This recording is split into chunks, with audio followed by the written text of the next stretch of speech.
तीर्थस्थली वीरों की,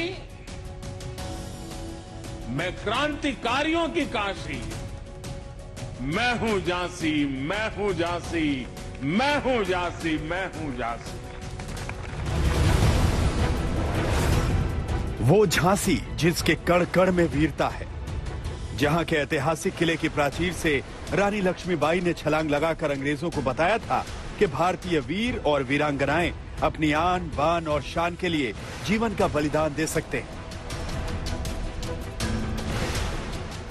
उसी झांसी को प्रधानमंत्री मोदी ने क्रांतिकारियों की काशी कहा है और भारतीय सेना के वीर रस में आत्मनिर्भरता का अमृत जोड़ा है।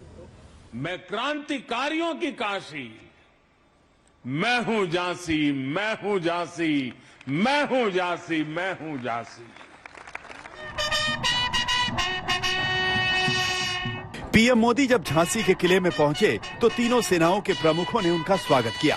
पीएम मोदी यहां पर फ्लैग ऑफ सेरेमनी में हिस्सा लेने पहुंचे थे, लेकिन उनका असली मकसद कुछ और था।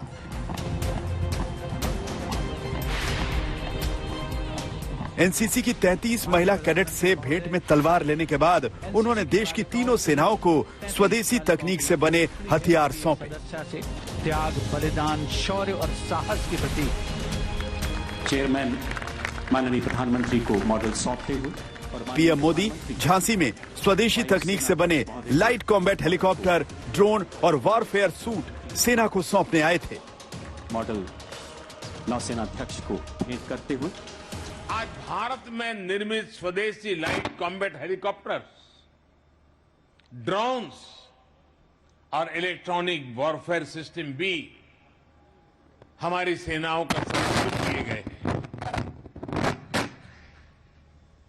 ये ऐसा लाइट कॉम्बैट हेलीकॉप्टर है जो करीब 16,500 फीट की ऊंचाई पर उड़ सकता है।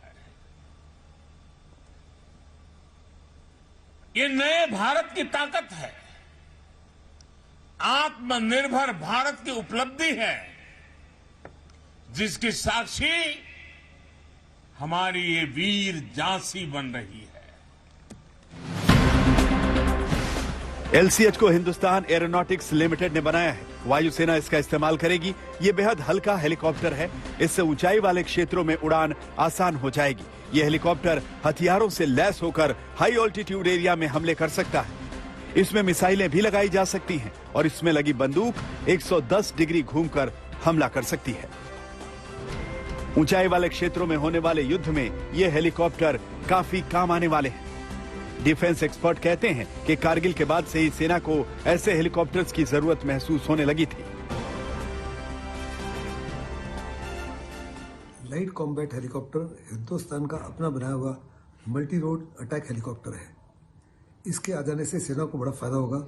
ये डेजर्ट्स में काम कर सकता है, रन ऑफ कच्छ में काम कर सकता है और लद्दाख वगैरह और अरुणाचल वगैरह में काम कर सकता है।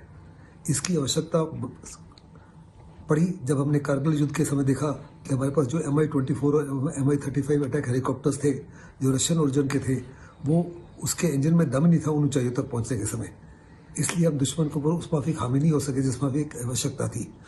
ये हेलीकॉप्टर के शामिल हो जाने से हर प्रकार का कार्रवाई हम दुश्मन के खिलाफ कर सकेंगे। पीएम मोदी ने थल सेना को भारतीय स्टार्टअप कंपनियों द्वारा बनाए यूएवी सौंपे। थल सेना को इन सैन्य उपकरणों से निगरानी रखने में मदद मिलेगी। इसके अलावा पीएम मोदी ने भारतीय नौसेना को इलेक्ट्रॉनिक वॉरफेयर सूट सौंपा। इसे डीआरडीओ और भारत इलेक्ट्रॉनिक्स लिमिटेड ने डिजाइन किया है।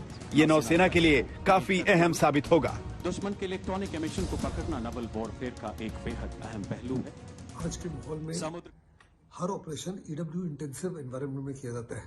लड़ाई के समय इस इलेक्ट्रॉनिक वॉरफेयर सूट का बड़ा फायदा होगा। ये दुश्मन की कम्युनिकेशंस को इंटरसेप्ट कर सकता है, उसके रेडार्स को लॉन्ग रेंज पर डिटेक्ट कर सकता है, उसकी मिसाइल को डिटेक्ट कर सकता है और डिटेक्शन के बाद में ये काउंटर मेजर्स ले सकता है अपने जहाज को सुरक्षित करने के लिए। स्वदेशी तकनीक से बने हथियारों से सेना को मजबूती मिलेगी। स्वदेशी तकनीक की वजह से दुश्मन को भी हमारी शक्ति का अंदाजा नहीं होगा। आज के कार्यक्रम में रक्षा मंत्री ने देश को यह जानकारी भी दी कि डीआरडीओ अब भारत में डिफेंस उपकरण बनाने वाली स्टार्टअप कंपनियों की मदद करेगी। डीआरडीओ की उत्तर प्रदेश में 2 प्रयोगशालाएं पहले से ही मौजूद हैं। अब एक रक्षा प्रौद्योगिकी और परीक्षण केंद्र खोलने का प्रस्ताव है और साथ ही डीआरडीओ द्वारा उत्तर प्रदेश में स्थापित विभिन्न शैक्षणिक संस्थानों और स्टार्टअप को भी बड़े पैमाने पर समर्थन दे रहा है ताकि उत्तर प्रदेश में रक्षा उत्पादन के लिए उपयुक्त वातावरण बन सके। जिस झांसी की भूमि को रानी लक्ष्मीबाई की वीरता से पहचाना जाता था, अब आने वाले दिनों में इसे देश की सेनाओं को एक से बढ़कर एक हथियार देने वाले शहर के नाम से जाना जाएगा। अपनी सेनाओं को अपने हथियारों के लिए आत्मनिर्भर बनाया जा रहा है। वो दिन दूर नहीं जब देश के 90% हथियार भारत में ही बनाए जाएंगे और भारत हथियारों के मामले में विश्व की महाशक्तियों में शामिल होगा। झांसी से मंजीत नेगी के साथ आज तक ब्यूरो।